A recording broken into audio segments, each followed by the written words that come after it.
നമസ്കാരം സുഹൃത്തുക്കളെ. തിയേറ്ററുകളിൽ മികച്ച പ്രതികരണവുമായി മുന്നേറിക്കൊണ്ടിരിക്കുകയാണ് വിനീത് ശ്രീനിവാസൻ സംവിധാനം ചെയ്ത വർഷങ്ങൾക്ക് ശേഷം. ധ്യാൻ ശ്രീനിവാസനും പ്രണവ് മോഹൻലാലും പ്രധാന കഥാപാത്രങ്ങളെ അവതരിപ്പിക്കുന്ന ചിത്രത്തിൽ 70കളുടെ പശ്ചാത്തലത്തിൽ സിനിമാ മോഹവുമായി മദിരാശിയിലേക്ക് വണ്ടി കയറുന്ന രണ്ട് സുഹൃത്തുക്കളുടെ കഥയാണ് പറയുന്നത്. മോഹൻലാലിന്റെയും ശ്രീനിവാസന്റെയും മദിരാശി ജീവിതത്തെക്കുറിച്ചുള്ള കഥയാണെന്ന് അനൗൺസ്മെന്റ് സമയത്ത് സൂചനകൾ ഉണ്ടായിരുന്നു. എന്നാൽ സിനിമയ്ക്ക് അതുമായി യാതൊരു ബന്ധവുമില്ലെന്ന് വിനീത് ശ്രീനിവാസൻ വ്യക്തമാക്കിയിരുന്നു.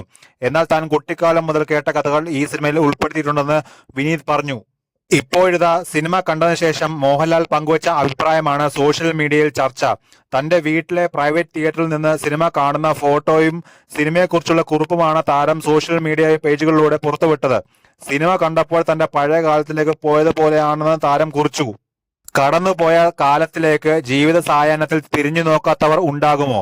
എത്ര ചെറുതായാലും ശരി, നേട്ടങ്ങൾക്ക് നടുവിൽ നിന്ന് അങ്ങനെ തിരിഞ്ഞു നോക്കുമ്പോൾ ദൂരെ ഏറിയോ കുറഞ്ഞോ യാതനകളുടെ അധ്യായങ്ങൾ കാണാം. വിനീത് ശ്രീനിവാസൻ സംവിധാനം ചെയ്ത വർഷങ്ങൾക്ക് ശേഷം കണ്ടപ്പോൾ ഞാനും എന്റെ പഴയ കാലഘട്ടത്തിലേക്ക് പോയി. കഠിനമായ ഭൂതകാലത്തെ അതേ തീവ്രതയോടെ പുനരാവിഷ്കരിക്കുകയല്ല വിനീത് ചെയ്തത്.